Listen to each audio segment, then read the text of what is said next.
French Touch. Bonjour, bonjour, ça va? Je suis très heureux d'être là, merci de me recevoir. Je m'appelle Arnaud Vaillant, je suis le président et cofondateur de la marque Coperni. Donc, pour vous raconter un peu mon histoire, je suis arrivé à 17 ans à Paris avec mon bac et je me suis inscrit à une prépa d'art qui s'appelle l'Atelier de Sèvres et qui prépare aux arts déco, aux Beaux-Arts de Paris, tout ça.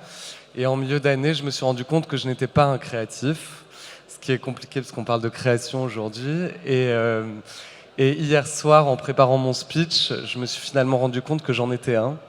En relisant la définition de la création, donc la création c'est quoi? C'est l'art d'établir, de créer, d'inventer, voilà. Et ça c'est des choses que je fais au quotidien finalement en créant une société, en créant un business, en créant des emplois, voilà.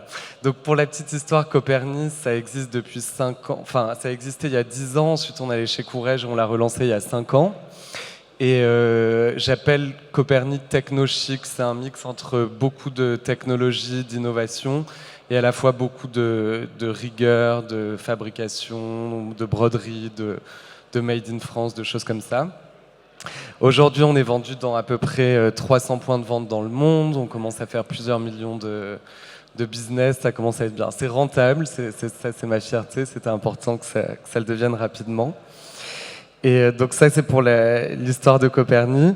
Donc j'ai créé une marque, j'ai créé une société, j'ai créé une famille, une équipe, j'ai créé plein de choses, mais la création pure, je la vois à travers mon mari, qui est également mon associé, qui s'appelle Sébastien Meyer, qui est pour moi un génie, c'est vraiment quelqu'un de très visionnaire et il nous pousse dans la création au quotidien, c'est hallucinant. Il a toujours énormément d'idées. Là, je vous donne une anecdote. Par exemple, on a un sac qui s'appelle le Swipe Bag, qui a une forme ronde, qui marche vachement bien. Et l'autre fois, il me dit, j'aimerais le faire en verre soufflé, puisqu'on revenait de Venise, donc il avait envie de verre soufflé. Et je lui dis, mais c'est ridicule, ça va être lourd, ça va être fragile, ça va coûter hyper cher. Il me dit, non, non, il faut le faire, il faut le faire. Donc me voilà parti dans la création d'un sac en verre qui ressemble plutôt à un vase au final. Et il s'avère qu'on en a vendu plein, mais plein. Enfin, on a eu de la chance, on a une des sœurs Kardashian qui l'a porté et 2-3 trucs de com sympas. Mais voilà, on a vendu peut-être 300 sacs en verre, ce qui est délirant. Et ça, c'est vraiment la chance qu'on a d'être ensemble, d'avoir cette liberté, cette confiance créative l'un envers l'autre et de pouvoir s'écouter. Du coup, nous, la création, on la voit majoritairement à travers l'innovation et la technologie. C'est vraiment ce qui nous anime. Donc, c'est-à-dire que Sébastien, mon mari, qui est le directeur artistique, ne lit pas nécessairement des livres de Christian Dior, mais plutôt des livres de Steve Jobs. C'est vraiment son truc. Du coup, on travaille l'innovation à travers de 3 façons. La première, c'est dans le produit lui-même. Nos sacs sont toujours inventés à partir de symboles.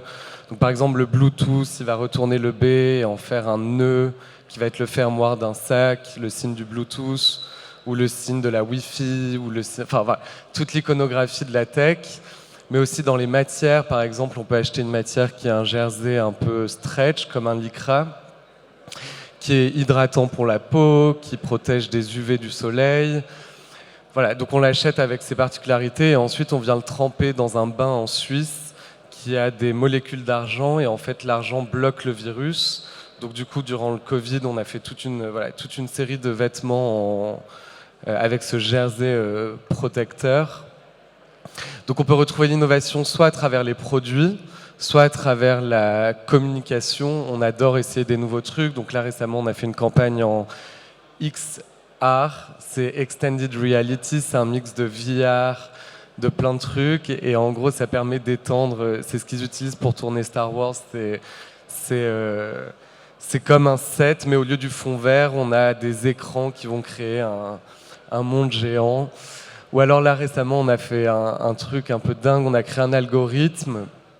On a demandé à la fille de Kate Moss, qui s'appelle Lila Moss, d'être l'égérie. On l'a scannée et on l'a mise dans tout un univers qu'on a créé avec des gens géniaux qui s'appellent Everest et Alexandre Zilberstein. Et en gros, on a créé des scènes de 1 minute où vous avez la fille de Kate Moss qui se balade dans différents environnements avec différentes tenues.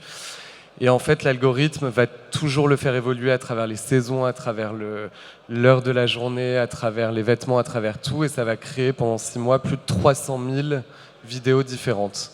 Donc c'est la première campagne évolutive. Voilà, il va y avoir 300 000 campagnes qui vont sortir de ce projet, ce qui est un peu dingue. Donc ça, c'est pour la com, le marketing. Enfin, j'aime pas trop ce mot, mais bon, voilà. Et après, surtout à travers nos défilés. Donc c'est un peu la raison pour laquelle on a explosé ces derniers temps. Sébastien, encore une fois, est un geek, est un nerd, il adore toute la tech. Il me dit, voilà, le prochain défilé, on va partir d'une fable de La Fontaine, le loup et l'agneau, on va remplacer les agneaux par des robots. Donc tu vas prendre un avion, tu vas aller à Boston, rencontrer Boston Dynamics, qui est une société de robotique. Et on a invité tous ces robots à faire partie du défilé.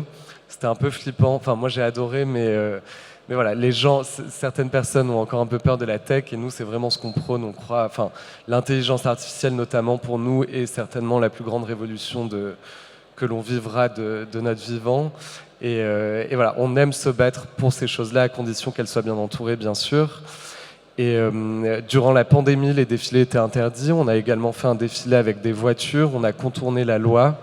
En tant que PDG, c'était assez flippant parce que j'ai dû trouver 50 voitures avec 50 invités qui arrivaient tous dans Bercy, et avec le papier, vous vous souvenez, l'attestation de sortie sur leur lieu de travail. Enfin bref, donc ça a marché. On a été le seul défilé de la Fashion Week.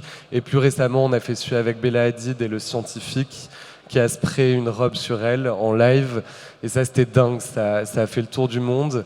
Ça a généré, je crois, 26 millions d'euros d'impact value ou un truc comme ça. J'ai toujours pas trop capté ce que c'était, mais en gros, ça a fait un énorme buzz. Et voilà, donc l'innovation qui nous anime chaque jour. Et du coup, par rapport à la création, donc c'est intéressant de se replonger là-dedans, dans cette étymologie.